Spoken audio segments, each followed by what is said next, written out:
Bismillahirrahmanirrahim. Alhamdulillahirabbil alamin. Wassalatu wassalamu ala Rasulillah wa ala alihi wa ashabihi wa man tabi'ahum bi ihsan ila yaumiddin. Amma ba'd. Baik, alhamdulillah kita di hari ini pertemuan kelima di bacaan kita terhadap kitab Al-Aqidatul Wasithiyah karya Syekhul Islam Ibnu Taimiyah rahimahullahu ta'ala.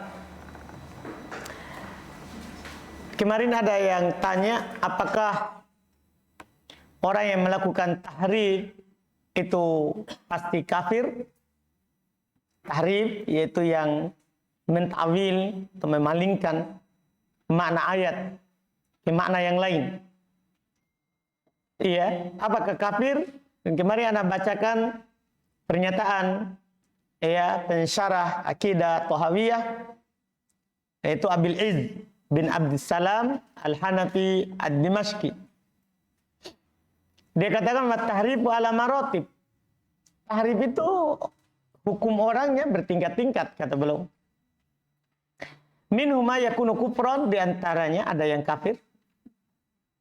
Wa minhum ma yakunu fisqan, di antaranya ada yang fasik. Wa qad yakunu ma'siyatan wa qad yakunu khata'an.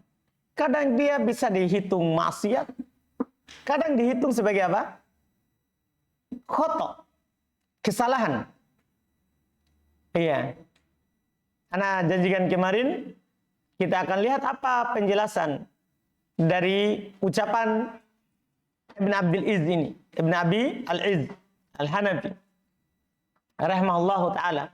Ada di sini ucapan langsung dari beliau di Aqidah Thahawiyah, dinukil oleh Syekh ini Abdul Aziz An-Nasir Ar-Rasyid yang mensyarah Aqidah Wasithiyah. Jadi beliau menukil itu perkataan dari Abil Izz bin Abdissalam Al-Hanafi, pensyarah Aqidah Thahawiyah. Jadi beliau berkata terkait dengan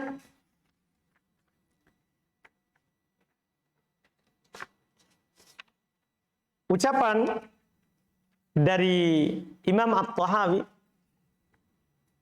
terhadap orang-orang yang melakukan ta'wil, yang memalingkan makna ayat-ayat Allah Subhanahu wa taala sehingga menolaknya. Beliau katakan kulun minat tahrifi wal inhiraf ala maratib. Setiap dari tahrif itu bertingkat-tingkat.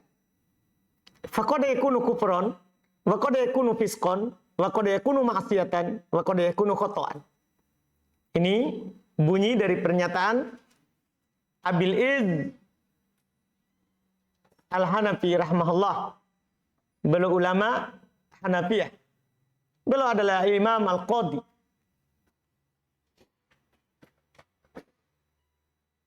Setelah itu di sini ada ta'liq Syekh Abil Abbas Al-Adani Yasin, beliau murid Syekh Mukbil. Ya. Memang bidang beliau selalu mengajarkan akidah. Beliau jelaskan terkait dengan kapan seorang itu tahrif kafir, kemudian dikatakan fasik, kemudian dikatakan maksiat, dikatakan salah. Beliau katakan amma tahrifu fahiya salas. Adapun kalau orang wa amma maratibut tahrif fahiya salas. Adapun tingkatan orang yang melakukan tahrif, ta'wil atau yang memalingkan makna ayat atau hadis, maka beliau golongkan menjadi 3. Sebenarnya yang disebutkan oleh penulis 4, tapi beliau golongkan menjadi 3 karena maksiat sama fasik sama. Walaupun ada umum dan khususnya. Beliau katakan al-ula al-kufur. Yang pertama ta'wil, tahrif yang bisa mengkafirkan pelakunya. Kapan? Kata beliau, katahrifil batiniyah wal jahmiyah. Seperti tahrifnya orang-orang batiniyah dan orang-orang jahmiyah. Yang dia tahrif, dia tolak Al-Quran yang nyata, dia jelas. Dia tolak hadis yang jelas. Ini kafir. Kalau orang tahrifnya seperti itu. Ya kan? Mengantarkannya dia menolak ayat-ayat Allah Subhanahu wa taala dan hadis Nabi sallallahu alaihi wasallam yang sahih. Ini kafir. Ini kafir. Atsaniyah yang kedua, al-fisq wal ma'siyah. Tahrif bisa dianggap fasik, keluar dari ketaatan kepada Allah, atau dianggap maksiat. Kapan? Belum sebutkan ciri-cirinya. Wa dzalika idza sadara an hawan wa ta'assub. Demikian itu kalau dia muncul dari hawa nafsunya atau karena fanatik buta terhadap guru. Gurunya bilang begitu, akhirnya dia juga bilang begitu. Paham kan? Ta'assub. Maka ini dianggap apa? Fasik atau maksiat. Ikut-ikutan saja tanpa dia tahu yang benarnya. Iya, tapi ada syaratnya. Walahu wajhun minal lughah. Makna itu punya sisi dalam bahasa. Adapun kalau tidak ada sisinya dalam bahasa Arab, tidak bisa memang diterima. Ini sudah jauh takwilnya, bisa masuk jenis yang pertama. Yang dimaafkan ini kalau dia ta'assub, memang gurunya jelaskan ada sisi secara apa? Bahasa maknanya. Memang ada sisinya ke sana. Ini masuk dalam syubhat. Masuk apa dalam apa? Syubhat. Ada kerancuan dalam berpikir, terus ada sisi bahasa yang dia jelaskan. Paham kan? Ini dianggap fasik atau maksiat. Jadi fasik sama maksiat masuk dalam satu. Iya, masuk dalam satu. Terus itu syarat pertama. Selama ada sisi maknanya sebenarnya. Tapi itu makna yang jauh. Paham kan? Yang kedua, malam yatadamman naqson au aiban fi haqqillah. Selama dia takwil itu diarahkan maknanya tidak terkandung di dalamnya aib, mencacati Allah, atau mengurangi kesempurnaan Allah Subhanahu wa taala. Karena kalau dia takwil sampai mencacati Allah, paham kan? Mensifati Allah dengan hal yang tidak pantas, ini kafir. Masuk dalam jenis yang pertama. Akan masuk dalam jenis pertama. Karena ta'assub, dia sampai mensifati Allah dengan hal-hal yang tidak pantas. Paham kan? Atau karena ta'assub, dia menolak sifat-sifat yang memang kesempurnaan untuk Allah. Nah, ini dianggap kafir. Ini dianggap kafir. Masuk di jenis pertama. Kemudian yang ketiga, takwil yang dianggap salah. Dianggap khotoh. Salah. Tidak dikatakan kafir, tidak dikatakan maksiat, tapi dianggapkan dia bersalah. Kapan ini? Ini kata para ulama, katanya wa shadir an ijtihadin wa husnul niyah. Ini kalau muncul dari sudah dia cari bersungguh-sungguh. Nah, dia sudah bahas, cari ini yang benarnya, tapi itulah yang dia dapat. Atau karena niat yang baik. Paham kan? Karena niat yang baik. Ini dianggap salah. Kalau dia sudah cari, kemudian menurut niat sangkaan baiknya, ini cocok. Maka ini dianggap salah. Terus dipersyaratkan ada sisinya secara bahasa. Ada sisinya secara bahasa. Kalau tidak ada sisinya, karena berarti memang bukan bermakna itu. Bisa masuk dalam jenis yang pertama. Jadi dia bisa dianggap kafir, bisa dianggap maksiat, bisa dianggap apa? Salah. Bisa dianggap salah. Iya. Ini yang disebutkan atau kata para ulama itu muncul dari jahal. Muncul dari kebodohan. Karena dia bodoh, dia berkata seperti itu. Paham kan? Atau nisyan, atau karena dia lupa sehingga dia berkata seperti itu. Paham? Ini semua dianggap apa ini? Khotoh. Dianggap salah. Jelas. Ya, dalam hal tersebut, ma min alimin illa walahu zallah. Tidak ada seorang alim pun kecuali pasti ada kesalahannya. Tapi yang menjadi ibrah adalah bukan alimnya, tapi apa yang mereka sepakati, itu yang dianggap benar. Paham ya? Apa yang dipegang dan disepakati oleh keumuman dari para sahabat, itu yang dipegang. Adapun alim setelahnya pasti ada salahnya. Makanya kita tidak berhujah dengan si alim, tapi berhujah dengan apa yang dia bawa. Apa yang dia bawa. Ya, ini bentuk daripada at-tahrif. Bisa kafir, bisa saja juga tidak. Bisa tidak. Iya. Kemudian kita lanjut, alhamdulillah, di pelajaran kita berikutnya dari perkataan Syekhul Islam Ibnu Taimiyah rahimahullahu taala. Kemarin beliau jelaskan, fa innahu subhanahu a'lamu bi nafsihi bi ghairihi. Kenapa harus kita terima dan ridho terhadap apa yang Allah Subhanahu wa taala berikan? Karena Allah lebih tahu tentang dirinya. Bahkan Allah lebih tahu tentang selainnya. Alasannya juga kata beliau rahimahullah, wa asdaqu qila. Karena Allah Subhanahu wa taala yang paling jujur ucapannya. Allah berfirman di dalam Al-Qur'an, "Wa man asdaqu minallahi qila." Siapakah yang lebih jujur daripada Allah Subhanahu wa taala ucapannya? Ini istifham, bertanya tapi ingkari. Jadi terjemahannya, tidak ada yang lebih jujur daripada Allah Subhanahu wa taala ucapannya. Demikian pula hadis Nabi SAW yang sering kita dengar di khutbatul hajah. Ya kan? Kita kalau khutbatul hajah, innal hamdalillah, setelah itu menyebutkan ayat tentang takwa, setelah itu kita bilang apa? Amma ba'd, fa inna asdaqal hadithi kitabullah. Sungguh sebenar-benar ucapan adalah kitab Allah. Anda paham ini? Nah, ini. Maka ketika kita yakin ini, apa yang Allah katakan adalah benar, dan tidak ada lebih benar daripada Allah Subhanahu wa taala, maka kita, kewajiban kita sebagai hamba apa? Menerima apa yang Allah kabarkan tentang dirinya. Tanpa mentatil, tahrif, ta'wil, tasbih, takyif, kita terima, kita percaya sesuai dengan keagungan dan kemuliaan Allah Subhanahu wa taala. Karena dialah asdaqu hadqila, yang paling jujur ucapannya. Tidak ada lagi. Maka yang disebutkan oleh para ulama rahimahumullah taala, ketika ulama usul membagi ucapannya itu ada dua, ada khobar itu ada dua.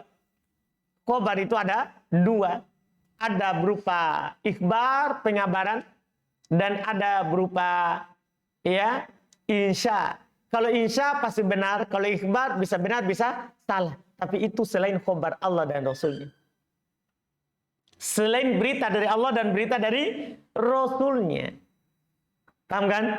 Iya, beritanya orang beriman. Kalau dia beritakan sesuatu, bisa benar, bisa salah.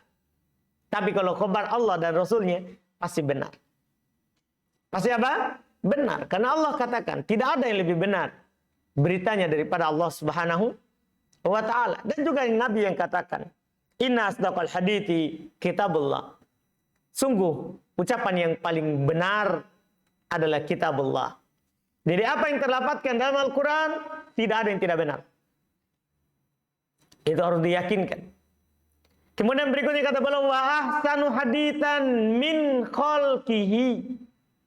Dan yang paling bagus haditsnya, ceritanya, penyampaiannya daripada makhluknya. Kalau kita menganggap seperti ahli kalam, orang-orang Jahmiyah, Asy'ariyah, menganggap bahwa ucapan Allah tidak sesuai dengan akal. Sementara yang kita kaji itu yang sesuai dengan akal. Ini mencacati kalamullah. Dia adalah ucapan yang ahsan, yang paling baiknya daripada makhluk. Karena itu misalnya sifat al-kalam, Allah berbicara. Allah berbicara. Di antara yang Allah berbicara dengannya Al-Quran. Di antara yang Allah Subhanahu wa taala berbicara dengannya apa? Al-Quran. Siapa yang lebih baik daripada ucapan Allah? Iya kan? Tidak ada. Kan ini sifat Allah. Sebagaimana kita katakan tidak ada seru yang serupa dengan zat Allah, maka sifat juga tidak ada yang serupa dengannya, sesuatu apapun. Karena kaidah dalam masalah pembicaraan sifat, al-kalam fi sifat kal-kalam fi dzat. Kita berbicara tentang sifat Allah sama dengan kita berbicara tentang zat Allah. Kalau kita katakan zat Allah tidak ada sesuatu apapun yang mirip dan serupa dengannya, di sifat juga seperti itu. Berarti kalamullah tidak ada sesuatu apapun yang serupa dengannya dari kalam makhluknya. Tidak ada. Allah Subhanahu wa taala katakan di dalam Al-Qur'an mirip dengan lafaz yang tadi, "Waman asdaqu minallahi haditsa." Siapakah yang lebih jujur daripada Allah haditsnya? Ya kan? Kabarnya, ceritanya. Ini istifham, tapi maknanya ingkari. Artinya, la ahada ahsanu haditsan min subhanah. Tidak ada yang lebih bagus. Tidak ada seorang pun lebih bagus ucapannya daripada Allah Subhanahu wa ta'ala. Ini istifham, apa namanya? Ingkari. Kemudian, setelah itu, tsumma rusuluhu. Kemudian setelah itu adalah para rasulnya. Sadiquna masdukun. Kemudian para rasulnya yang jujur lagi dibenarkan. Lagi dibenarkan. Mereka mengabarkan kepada kita tentang Allah. Yang wajib bagi kita adalah beriman, percaya terhadap seluruh yang mereka bicarakan. Karena gini, ini mirip dengan tadi pembicaraannya. Kita kan wajib percaya Nabi. Menyatakan bahwa ini adalah Nabi Allah. Wajib. Kapan dia diangkat menjadi Nabi dan Rasul Allah, wajib kita katakan itu adalah Nabi dan Rasul Allah. Keharusannya, kita harus juga percaya terhadap apa yang dia sampaikan. Ya kan? Kita harus juga percaya terhadap apa yang dia sampaikan. Kapan kita tidak percaya terhadap apa yang dia sampaikan, kita tidaklah dikatakan beriman. Paham kan? Kepada seluruh Nabi dan Rasul Allah. Tidak percaya kepada salah satu seorang dari mereka atau seorang dari mereka, maka sama dengan tidak percaya terhadap seluruh Rasul. Kata Allah Subhanahu wa taala, "Qulu amanna billahi wa ma unzila ilaina wa ma unzila ila Ibrahim wa Ismail wa Ishaq wa Yaqub wal asbat wa ma utiya Musa wa Isa wa ma utiya an-nabiyyun min rabbihim la nufarriqu baina ahadin minhum." Lihat terakhirnya, la nufarriqu baina ahadin minhum wa nahnu lahu muslimun. Katakanlah, kami beriman kepada Allah. Kami beriman terhadap apa yang diturunkan kepada kami. Dan apa yang diturunkan kepada Nabi Ibrahim, Nabi Ismail, Nabi Ishaq, Nabi Yaqub, wal asbat, dan keturunannya. Karena keturunannya Yaqub selanya juga para nabi dan rasul, Nabi Allah Subhanahu wa taala. Wa ma utiya Musa. Dan apa yang diberikan kepada Musa, wa Isa, apa yang diberikan kepada Nabi Isa, wa ma utiyan nabiyyun, dan apa yang diberikan kepada seluruh nabi. Min rabbihim, dari Rabb mereka, la nufarriqu baina ahadin minhum. Kami diperintahkan untuk tidak membedakan antara seorang pun dari mereka. Wa nahnu lahu muslimun, dan kami terhadapnya berserah diri. Terima apa yang mereka kabarkan. Ini secara umum ini kepada seluruh nabi dan rasul Allah Subhanahu wa taala. Demikian pula termasuk di dalamnya nabi yang terakhir. Siapa yang beriman kepada nabi dan rasul sebelumnya tapi tidak percaya kepada Nabi Muhammad, kafir. Kata Allah Subhanahu wa taala dalam Al-Qur'an, "Fala wa rabbika la yu'minuna hatta yuhaqqimuka fima syajara bainahum." Tidak, demi Rabbmu, mereka tidaklah beriman sampai mereka menjadikan engkau hakim pada perkara yang mereka perselisihkan. Demikian pula hadis Nabi sallallahu alaihi wasallam, la yu'minu ahadukum hatta yakuna hawahu taba'an lima ji'tu bih. Tidaklah beriman salah seorang dari kalian sampai hawa nafsunya ikut terhadap apa yang saya bawa. Kapan ada hadis Nabi, tapi kita masih bilang, menurut saya ini tidak cocok. Lebih percaya hawa nafsunya daripada apa yang dibawa oleh Nabi. Kata Nabi, la yu'minu, tidak beriman sampai hawa nafsunya ikut terhadap apa yang dibawa oleh Nabi. Artinya, kalau terkait dengan orang-orang Jahmiyah, kan mereka tolak nama dan sifat Allah karena akal tidak menerima. Hawa nafsunya tidak menerima.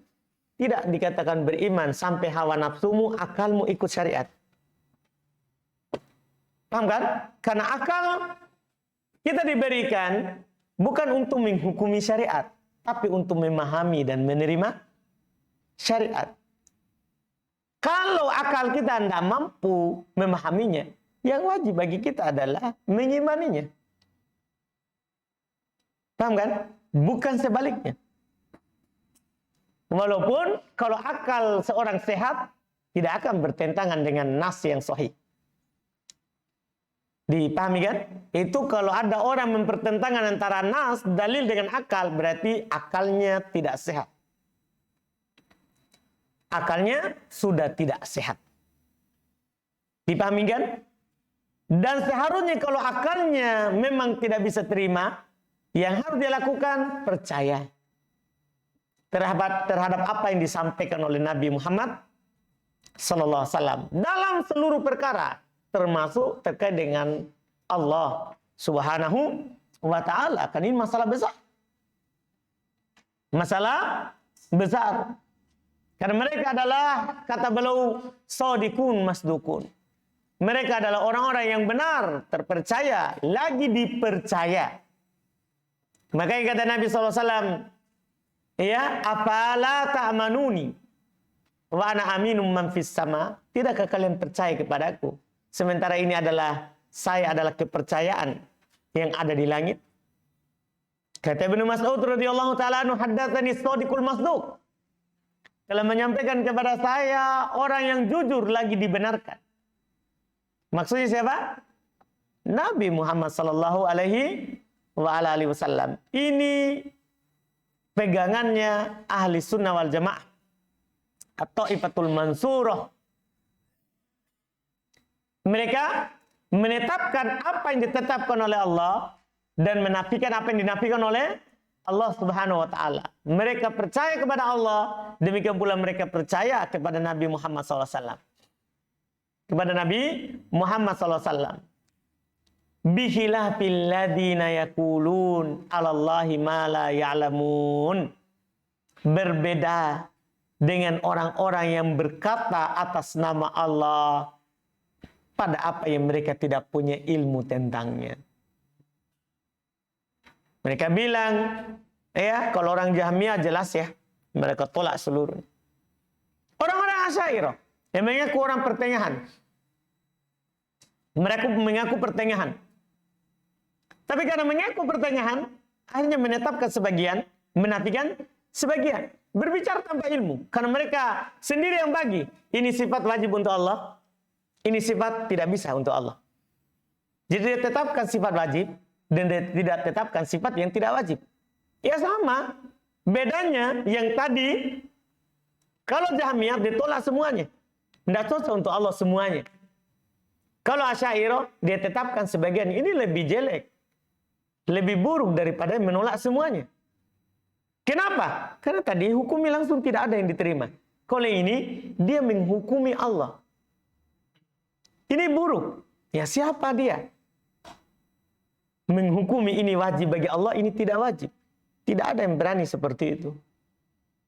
Iya. Dalam doa kunut, apa yang dikatakan? Siapa yang hafal doa kunut?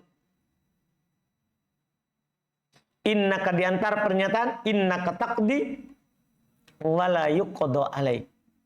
Engkau ya Allah yang menetapkan dan tidak ditetapkan atasmu. Aduh, paham kan? Allah yang menentukan untuk dirinya. Bukan kita yang menentukan ini wajib untuk Allah, ini tidak wajib. Ini terlalu berani. Ini namanya berbicara atas nama Allah tanpa ilmu. Dan ini dosanya lebih besar daripada syirik. Berbicara atas nama Allah tanpa ilmu lebih besar dosanya daripada syirik. Lebih besar daripada syirik. Karena kalau syirik, orang menduakan Allah pada apa yang harusnya hanya untuk Allah. Kan begitu? Sementara orang yang berkata atas nama Allah tanpa ilmu, memang dia mendahului Allah. Allah tidak katakan, tapi dia apa? Dia katakan. Dia mendahului Allah, bukan lagi menduakan, bukan lagi menyamakan. Kalau syirik kan dia samakan. Allah dengan siapa? Makhluk. Ini enggak. Dia tetapkan dirinya lebih tinggi dari Allah. Allah tidak ucapkan, dia bilang. Naudzubillah. Makanya ketika Allah Subhanahu wa taala mengurut dosa-dosa besar, maka yang paling besar yang Allah Subhanahu wa taala ucapkan, jelaskan adalah orang yang berbicara atas nama Allah tanpa ilmu. Antum bisa lihat di surat Al-A'raf. Ya. Ayat 33. Al-A'raf 33.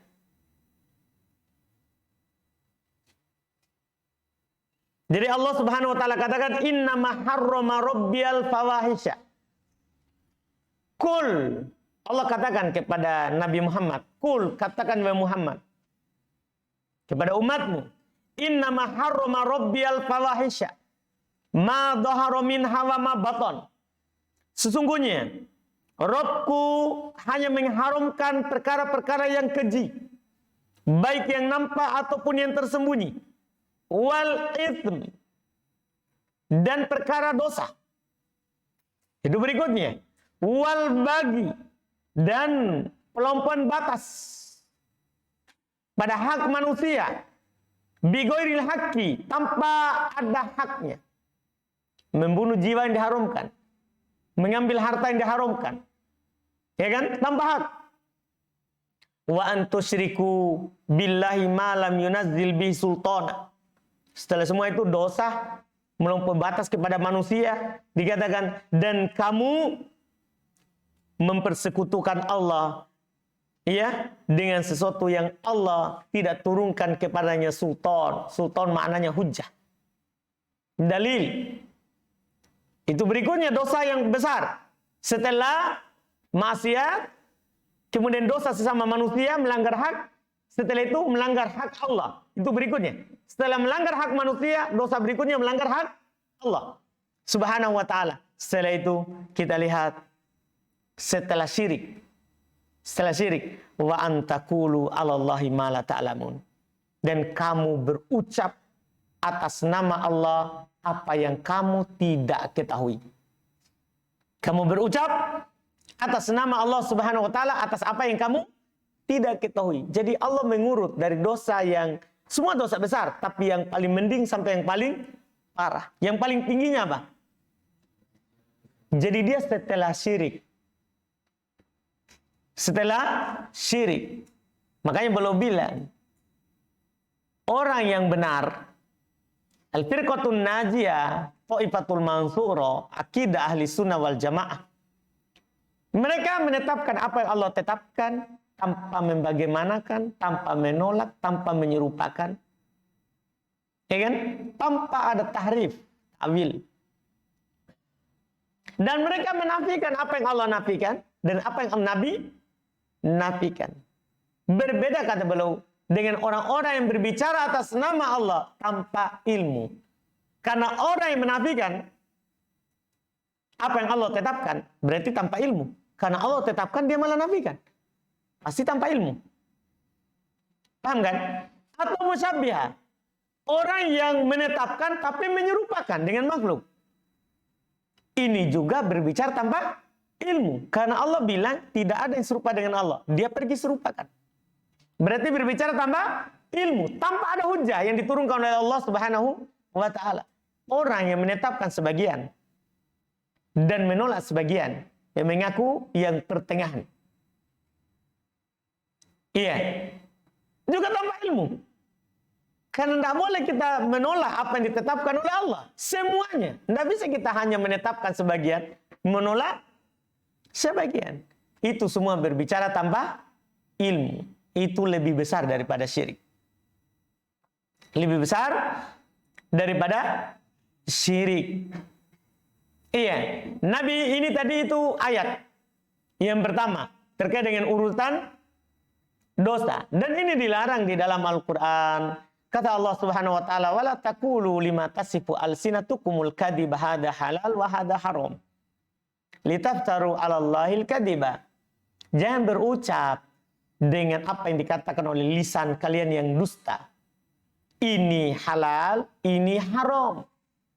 Ini halal boleh untuk Allah, ini haram tidak boleh untuk Allah. Kata Allah, jangan berbicara dengan lisanmu. Iya. Litaftaru 'alallahil kadhiba, untuk mengada-adakan kedustaan atas nama Allah Subhanahu wa taala. Dan Nabi juga sudah katakan dalam hadis yang mutawatir, di dalam hadis yang mutawatir. Iya. Kata Nabi SAW, "Man kadzaba 'alayya muta'ammidan falyatabawwa maq'adahu minan nar." Siapa yang berdusta atas namaku secara sengaja, maka hendaklah disiapkan tempatnya di neraka. Iya.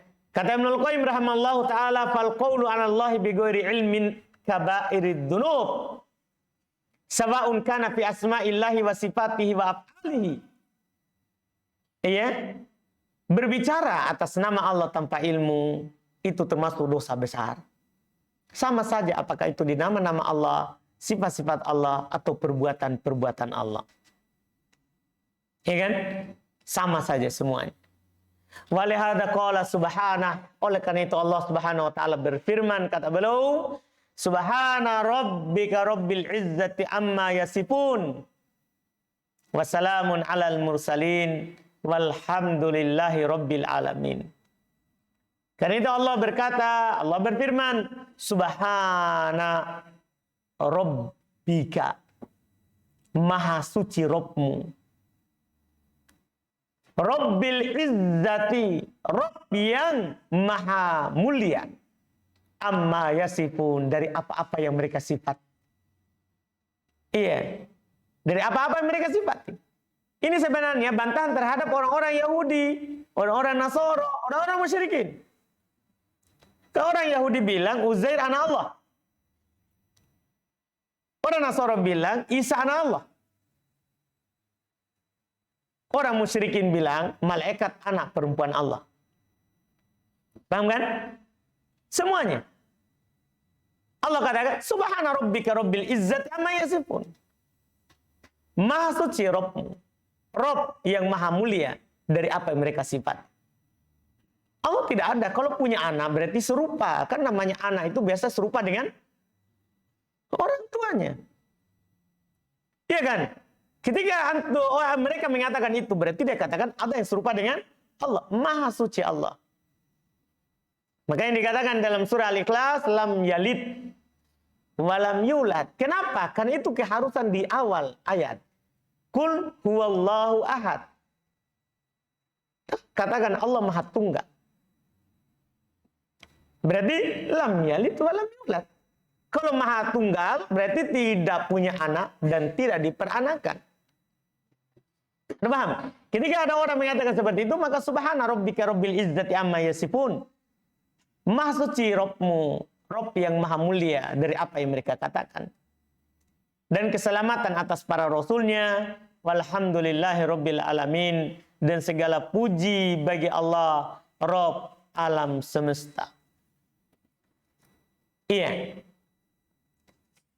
Kemudian berikutnya kata beliau, fasabbaha nafsahu. Itu beliau jelaskan ini ayat. Fasabbaha nafsahu. Maka dia Allah sucikan dirinya.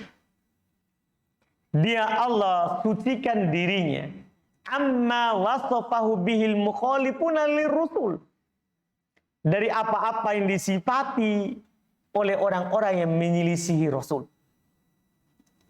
Orang-orang yang mensifati Allah dengan selain yang disifati oleh Rasul, atau orang menolak sifat Allah, itu menyelisih Rasul. Maka Allah mensucikan dirinya dari apa yang mereka sifat, dari yang menyelisih Rasul. Wasallama alal mursalin, dan Allah nyatakan keselamatan terhadap para Rasul. Karena para Rasul ini adalah menyampaikan, mereka telah menyampaikan apa yang wajib bagi mereka sampaikan. Makanya tidak ada satu nabi pun yang dianggap gagal, walaupun tidak ada pengikutnya. Tetap berhasil, karena masalah hidayah itu di tangan Allah. Orang ikut atau tidak, itu kan ada di tangan Allah. Kewajiban Rasul adalah menyampaikan. Makanya ketika Nabi SAW di Isra Mi'rajkan, itu belum melihat ada nabi yang banyak pengikutnya, belum melihat ada nabi ikutnya hanya sedikit, bahkan ada nabi tidak ada pengikutnya, tapi mereka semua dianggap berhasil. Paham kan? Karena keberhasilan itu bukan karena banyaknya yang mengikuti. Keberhasilan itu adalah keberhasilan kita menyampaikan yang benar, sesuai dengan apa yang Allah inginkan dan apa yang Rasul inginkan. Karena banyak orang dianggap dirinya berhasil kalau rame. Kalau rame, itu nih penilaian orang awam. Kalau rame berarti berhasil. Kalau tidak rame, enggak. Bisa saja ramenya bukan saat kita hidup. Saat kita meninggal baru dia cari yang pernah kita tanamkan. Oh ini dulu, ini pernah disampaikan, ini itu yang sudah meninggal. Paham kan? Jadi bukan ukurannya orang ramai ikut, tapi ukurannya kita berhasil nggak ucapkan yang benar sesuai dengan yang diinginkan oleh Allah dan Rasulnya. Paham ini? Makanya haram kita berkorban agama untuk dunia. Harus kita lakukan adalah sebaliknya. Kita berkorban dunia tidak apa-apa untuk agama. Iya kan? Karena kalau mau diikuti orang, iya, mau banyak sedikit, itu tidak bisa kita pegang. Hatinya orang ada di tangan Allah Subhanahu wa Ta'ala. Makanya di sini mau Rasul berhasil menyampaikan, kemudian orang tidak mengucapkan seperti yang diucapkan oleh Rasul. Tetap para Rasul bersih. Tidak ada cacat bagi mereka. Bukan salahnya mereka. Bukan salah para Rasul. Salahnya adalah umat. Sudah disampaikan yang benar, tapi tidak ikut. Paham kan? Makanya Allah katakan, Fassalamun ala siapa? Alal mursalin wassalamun, dan tetap keselamatan bagi para Rasul yang diutus oleh Allah Subhanahu wa Ta'ala. Makanya beliau berkata, fasabbaha nafsahu amma wasafa bihil mukhalifuna lirrusul. Ini ucapan penuh dengan ilmu. Tafsir terhadap ayat tadi ringkas sekali. Maka Allah mensucikan dirinya daripada apa yang disifati oleh orang-orang yang menyelisih Rasul. Wasallama alal mursalin, dan Allah nyatakan keselamatan terhadap para Rasulnya. Kenapa? Li salamati ma qaluhu minan naqsi wal aibi. Karena selamatnya apa yang mereka ucapkan dari kekurangan dan aib. Karena mereka mengucapkan sesuai yang diucapkan oleh Allah. Seharusnya begitu kalau pengikut Rasul. Ketika Allah mengatakan Allah punya tangan, kita juga bilang Allah punya tangan. Ketika Allah katakan lewat nabinya Allah turun ke langit dunia, apa sulitnya kita percaya dan kita katakan Allah turun ke langit dunia? Karena tidak ada yang sulit bagi Allah untuk turun. Menciptakan langit dan bumi saja bisa. Apalagi turun ke langit dunia di sepertiga malam terakhir. Mau akal kita terima? Tidak. Karena sebagian orang bilang, wah, di Indonesia sepertiga malam terakhir. Di negeri lain lagi siang. Jangan di negeri lain, di Indonesia. Kita sekarang di Makassar jam berapa? Sekarang hampir jam 10. Dah?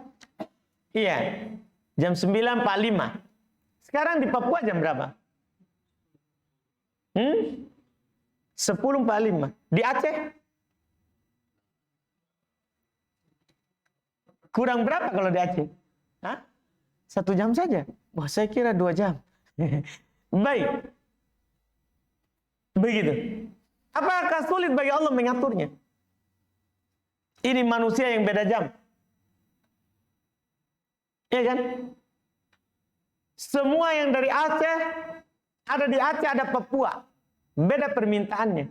Apakah sulit bagi Allah untuk mengabulkan semuanya? Iya kan? Kan mudah bagi Allah. Sama dengan itu juga. Semuanya mudah, tapi mereka mengkaji secara apa? Akal. Ini yang masalah. Kewajiban kita bukan mengkaji secara akal. Kewajiban kita kalau akal kita tidak paham, kita wajib beriman. Wajib beriman. Kenapa? Karena yang mereka ucapkan selamat dari naqas, selamat dari aib. Wa huwa subhanahu qad jama'a fima wasafa wa samma bihi nafsahu bainan nafi wal itsbat. Kata beliau rahimahullah, dia Allah Subhanahu wa ta'ala telah mengumpulkan, telah menyatukan pada apa yang dia sifati dan dia namakan dirinya dengannya antara penafian dan penetapan. Ya, ada yang Allah tetapkan untuk dirinya dan ada yang Allah apa? Nafikan. Ya, kita juga harus seperti itu. Kita tetapkan apa yang Allah tetapkan dan kita nafikan yang apa yang Allah nafikan. Dipaham nggak? Kita kumpulkan ayat yang kemarin kita sudah baca. Apa yang kita baca sebelumnya? Yang Allah kumpulkan dalam satu surat. Ada yang Allah nafikan, ada yang Allah tetapkan. Laisa kamitslihi syai'. Iya kan? Itu kan Allah nafikan. Tidak ada sesuatu apapun yang serupa dengan Allah. Dalam satu ayat. Setelah itu Allah tetapkan. Apa Allah katakan? Wa huwas sami'u al-basir. Anu paham kan? Antum bisa baca lagi ayat kursi. Semua kita sudah hafal.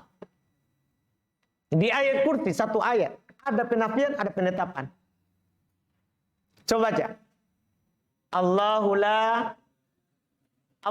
la ilaha illahu. Berarti kan Allah, penetapan sudah di awal.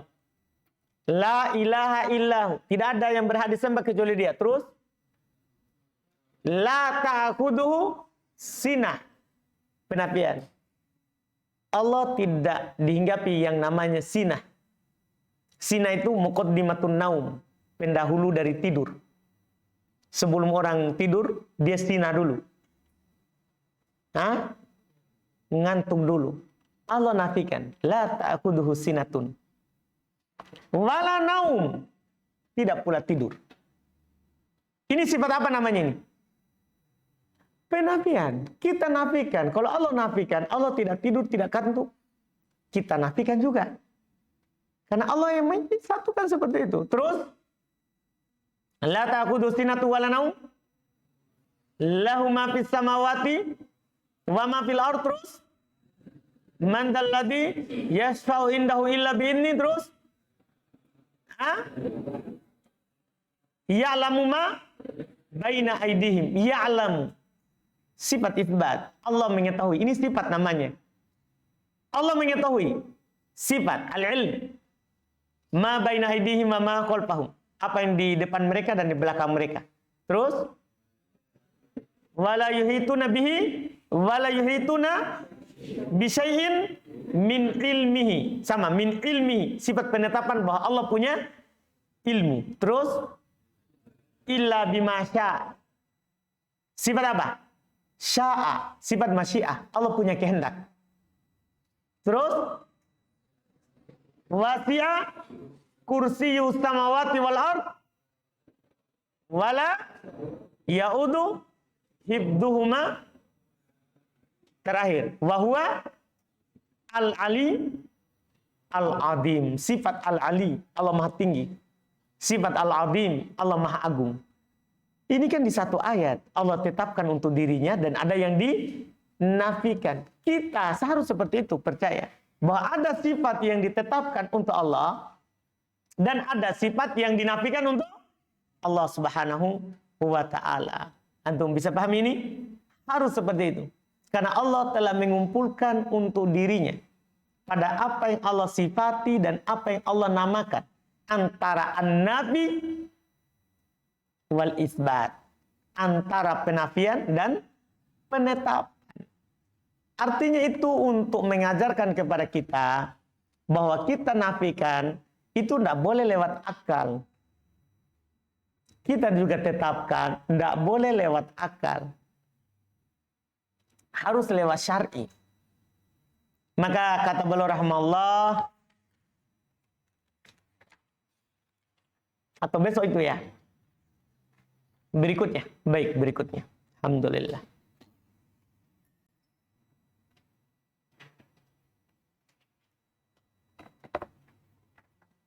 Ada pertanyaan?